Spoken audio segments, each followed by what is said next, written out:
Ada gambar sindiran atau meme yang sempat viral. Ada dua pasangan muda profesional cantik dan tampan kaya raya beli barang-barang branded. Di bawahnya ada caption, "We are not spendy, we simply help the economy." Kita tidak boros, kita semata-mata ingin membantu ekonomi. Nah, mengapa bisa demikian? Mungkin keadaan dan situasi saat ini semakin bisa menjelaskannya. Mengapa terkadang terlalu irit juga nggak begitu bagus. Irit mungkin bagus untuk kita pribadi, untuk keluarga kita, tapi ternyata bukan bagi ekonomi sebuah negeri. Kita akan bahas, orang tajir makin irit. Mengapa makin irit? Apalagi kalau yang irit orang tajir di sebuah negara. Negaranya malah ekonominya bisa terancam stagnasi. Kita selalu familiar dengan kalimat follow the money. Kemudian where the money goes. Ini memang ada benarnya karena ternyata roda perekonomian sebuah negara ditentukan dari seberapa cepat, seberapa kencang sirkulasi uang yang beredar di dalam sebuah negara tersebut. Kalau uangnya nggak kemana-mana, diendapkan saja, disimpan, ditabung, ibaratnya dimasukkan ke dalam berangkas atau mungkin cara tradisional sebelumnya dikasih di bawah bantal, ya ekonominya bisa terancam stagnasi. Kita perhatikan ya, kemarin baru saja kita bahas betapa bank ini sekarang punya dana yang dihimpun jumlahnya jauh lebih besar dari dana pihak ketiga atau DPK yang berhasil dihimpun. Tetapi apakah ini bagus buat perbankan secara umum?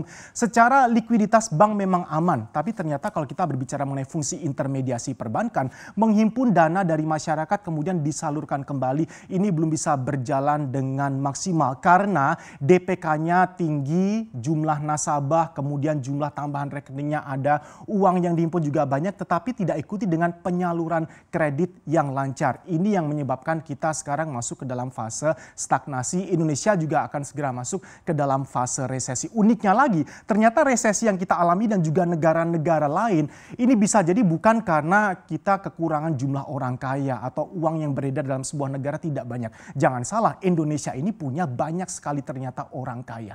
Ini terbukti dari jumlah dana yang mereka endapkan dan disimpan di rekening tabungan mereka. Dari mana kita bisa tahu kalau orang Indonesia punya banyak orang kaya atau orang tajir? Terbukti dari jumlah rekening di mana nilainya di atas 2 miliar rupiah. Banyak ternyata ya. Pertama kita pahami dulu jumlah total rekening yang ada di perbankan. Jumlah orang yang membuka rekening atas nama mereka ini per Agustus 2020 jumlah totalnya ada 175.994.476 rekening. Dari total jumlah penduduk Indonesia yang dekat ke angka 270 juta. Ini juga sekaligus menggambarkan memang 100 jutaan sisanya ini dianggap masih belum bankable karena yang punya rekening total ya, semua jumlah total rekening di perbankan ada di 175-an juta rekening. Kemudian kita persempit, kita kelompokkan. Jumlah total rekening orang-orang yang nabung di bank tadi, ini kita berbicara mengenai rekening tabungan yang jumlah nominalnya di atas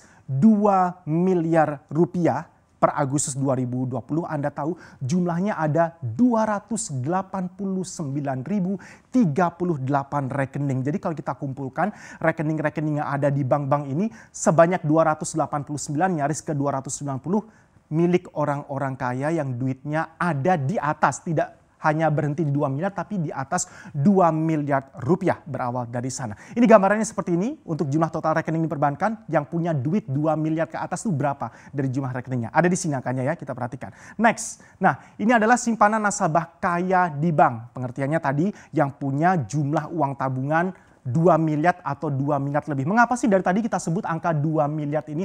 Ini ada kaitannya dengan slide yang akan kita bahas nanti. Ini adalah batas maksimal di mana simpanan kita di bank dijamin oleh LPS atau Lembaga Penjamin Simpanan. Jadi sebagai gambaran ini kita gunakan standarnya yang 2 miliar dan 2 miliar rupiah ke atas. Karena udah pasti ini bukan orang biasa kalau punya rekening paling tidak satu rekening 2 miliar sampai 2 miliar ke atas. Ini kita lihat pertumbuhan jumlah rekening dengan nilai di atas 2 miliar rupiah per rekening. Untuk 8 bulan di 2019 tahun lalu, 8 bulan sampai Agustus berarti ya, jumlahnya ada di 270.702 rekening orang Indonesia yang jumlahnya 2 miliar dan 2 miliar ke atas. Ini sampai ke tajir melintir. Bisa diawali dari miliar kemudian sampai ke triliun di sana. Kemudian full year 2019, 1 tahun ditutup sesudah sampai Agustus tadi, langsung bertambah. Anda lihat jumlahnya 270 bertambah di 279 648 rekening tutup tahun 2019. Kemudian kita bandingkan, sekarang kita masuk ke 2020. Angkanya staggering atau benar-benar mencengangkan karena juga langsung bertambah dan terus bertambah sepertinya. Apalagi di masa pandemi, uniknya lagi malah jadi justru bertambah lagi jumlah uang yang diendapkan di simpanan. Dan ternyata jumlah orang kaya di Indonesia semakin bertambah loh dari nilai maupun rekening yang ada. Di 7 bulan awal sampai Juli 2020, jumlah rekening orang-orang kaya Indonesia ada di 284.376 rekening bandingkan dengan akhir tahun 2019, 279 saja. Next, 8 bulan 2020 sampai ke Agustus. Dalam jangka waktu 1 bulan saja dari sebanyak 284.376 rekening langsung melonjak 289.038 rekening. 1 bulan saja ya angkanya bisa seperti ini dari 7 bulan sampai ke 8 bulan 2020. Dan sepertinya diproyeksi bisa jadi akan bertambah lagi. Mengapa seperti itu? Mengapa semakin banyak orang lebih menyukai saving dibandingkan spending? Apalagi kemarin kita bahas promosi-promosi dan juga yang digencarkan oleh pemerintah kita merubah dari saving menuju investing society. Tapi sekarang malah justru balik lagi saving, saving, and saving. Kembali ke punchline berupa cash is the king. Benar, di tengah situasi sulit seperti di masa pandemi ini memang orang dari kalangan menengah sampai ke orang kaya dan tajir sekalipun mereka lebih suka menahan uangnya in case sewaktu-waktu terjadi hal dengan mereka. Tidak hanya dari kehidupan pribadi tapi juga bisnis harus diamankan. Untuk itu cash menjadi the king dan akhirnya jumlah uang simpanan daripada diedarkan, kemudian diputarkan, kemudian diinvestasikan atau spending malah alih-alih masuk ke dalam rekening tabungan mereka. Ini lihat ya, sampai ke Agustus 289.038 rekening yang jumlahnya 2 miliar rupiah sampai 2 miliar rupiah ke atas. Next, ini adalah simpanan nasabah kaya di bank. Kalau tadi kita banyak berbicara mengenai jumlah rekeningnya, sekarang nilainya berapa sih? Sesudah jumlah rekeningnya saja staggering atau mencengangkan, nilainya juga mencengangkan sekali ini. Total nilai simpanan di atas 2 miliar rupiah per rekening selama 8 bulan di 2019 tahun lalu. Ini nilainya kita total semuanya ya. Berapa jumlahnya? 3.211,99 triliun. 1.000 triliun saja sudah 1 kuadriliun. 3.211,99 triliun milik orang Indonesia yang ada di rekening bank. Ini adalah jumlah uang yang dimiliki oleh orang-orang kaya yang ada di tanah air. Ini tahun lalu. Kemudian tutup tahun 2019 full. Jumlah nilainya, nominalnya yang ada di bank totalnya ada di 3.285,22 triliun rupiah. Apakah berhenti di situ saja? Enggak, ternyata ada hal yang mencengangkan dan juga impresif sekali. Karena masuk di 7 bulan awal 2020 sampai ke Juli, jumlah total nilainya uang orang kaya yang diendapkan disimpan di tabungan mereka, di rekening mereka ada di 3.519 triliun rupiah.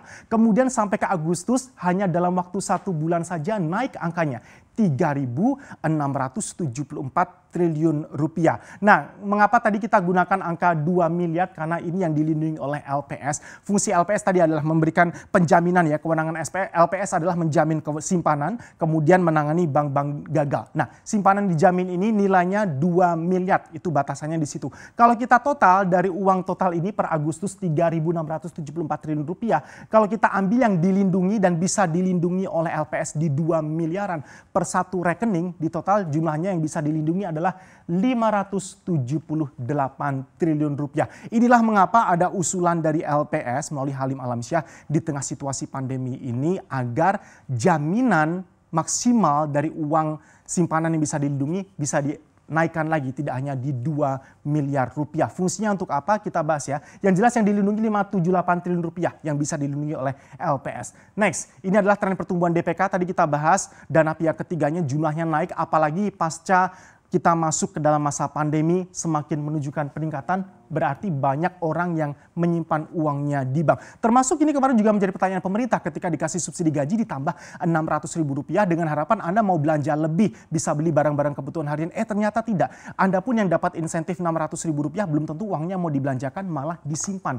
Akhirnya malah jadi meningkatkan nilai DPK, dana pihak ketiga. Ini adalah usulan dari LPS. Tadi kita tahu LPS memberikan penjaminan berupa simpanan maksimal 2 miliar rupiah. Di tengah pandemi ini LPS tahu agar kegiatan perbankan dan juga korporasi bisa berjalan lancar, alangkah baiknya kalau usulan-usulan ini bisa diterima. LPS mengusulkan kenaikan batas penjaminan simpanan dana nasabah dari maksimal 2 miliar rupiah. Kalau bisa dinaikkan lagi. Toh juga sebelumnya angka 2 miliar ini kita hanya di 100 juta rupiah loh yang dijamin oleh LPS. Sebelumnya sampai sekarang masuk ke 2 miliar rupiah. Nanti rencananya ingin ditambah lagi.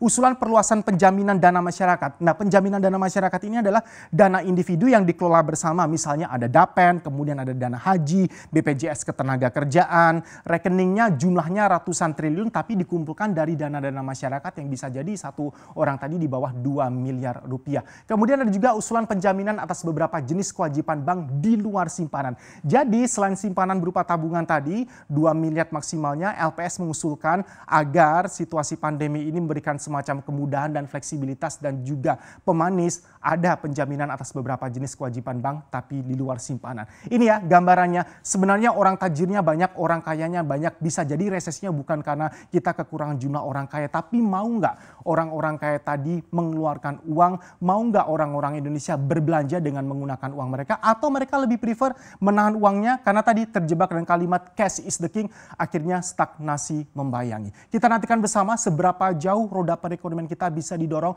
khususnya dari sisi konsumsi dengan semakin mengalir lancarnya sirkulasi uang.